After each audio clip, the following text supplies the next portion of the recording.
ऐसी बहू सबको मिले। शीला एक आम मध्यम वर्गीय परिवार की मुखिया थी। वे अपने बेटे रवि और बहू सोनू के साथ रहती थी। एक बेटी सीमा थी जो कि शादी के बाद अमेरिका में बस गई थी।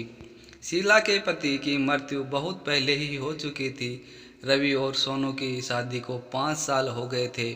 अब तक उनकी कोई संतान नहीं थी। शीला की बहू सोनू भी जॉब करती थी, जो कि शीला को बिल्कुल भी नहीं सुहाता था। वे जल्द से जल्द दादी बनना चाहती थी, लेकिन सोनू और रवि यह अच्छी तरह से जानते थे कि अभी सोनू का जॉब करना कितना ज़रूरी था। शीला अपने बेटे रवि से इस बारे में बात करती तो रवि किसी न किसी बहाने से बात को टाल देता था। इसलिए वे सोनू को ही परेशान करने के बहाने ढूंढती रहती थी ताकि वह अपनी जॉब छोड़ दे। और अभी कोरोना काल में तो मानो उनके मन की मुराद पूरी हो गई थी। हालांकि वे दिल की बुरी नहीं थी, लेकिन पोते की चाह में वे न चाहते हुए भी ऐसा कर जाती थी। अपनी हम उम्र सहेलियों को दादी बनते देख उनका मन दुखी हो जाता था। उस दिन भी घर में ऐसा ही कुछ हुआ। ऑफिस में काम की वजह से सोनू देर रात तक सोती रही और शीला को अच्छा खासा मौका मिल गया। ये क्या बहू, अभी तक सो रही हो? पता है सुबह के 10 बज गए हैं।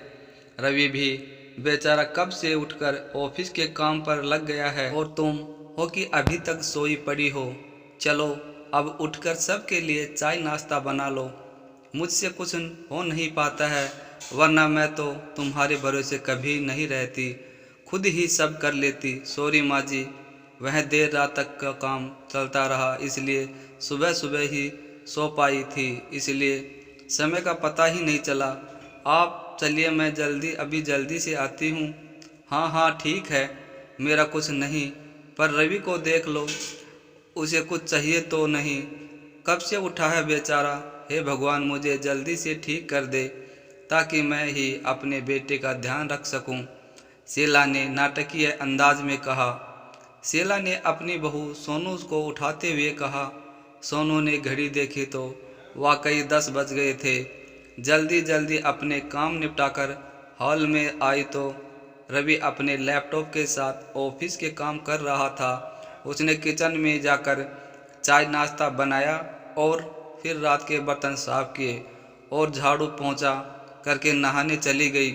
दरअसल कोरोना वायरस की बढ़ती बीमारी की वजह से शहर में पूरी तरह लॉकडाउन किया गया था, इसलिए काम वाली बाई भी नहीं आ रही थी। मनीषा खुद ही एक इंटरनेशनल कंपनी में काम करती थी। उसका ऑफिस टाइम निश्चित नहीं होता था। अधिकतर उसे रात में देर तक काम करना होता था। कल भी उसका काम देर तक चलता रहा, इसलिए वह देर रात तक सोती रही। सोनू नहाकर आई तो देखा कि उसकी सास अपने कमरे में अपनी सहेली से फ़ोन पर बात कर रही थी। बातचीत में अपना नाम सुनकर सोनू सास की बात सुनने लगी। अरे शांति, तुम भी अपनी बहू को ज़्यादा सर पर मत बैठाओ। बहू को ज़्यादा उड़ने दोगी तो कल को अपनी नौकरी के चक्कर में वह तुम्हें ही घर की नौकरानी बनाकर छोड़ेगी। मैं तो भाई शुरू से ही सोनू के नौकरी करने के खिलाफ थी। अब करे नौकरी शौक से, पर साथ साथ घर के काम भी करे। मैं तो बदन दर्द का बहाना बनाकर बैठ जाती हूँ, नहीं तो सारे काम का बोझ मेरे सिर पर आ गिरता। मैं कोई मुफ्त की नौकरानी थोड़े ही हूँ। मैं तो कहती हूँ तुम भी यही किया करो। तो दोस्तों, आपको कैसी लगी ये कहानी? अगर दोस्तों कहानी अच्छी लगी तो आप इस वीडियो को लाइक शेयर ज़रूर कर देना, और चैनल पे नए हो तो इस चैनल को सब्सक्राइब करके बेल आइकन को प्रेस करके ऑल बटन पर क्लिक कर देना। तो दोस्तों, आपको कैसी लगी ये कहानी कमेंट करके ज़रूर बताना। दोस्तों, पूरी कहानी के लिए इसका भाग 2 ज़रूर देखना।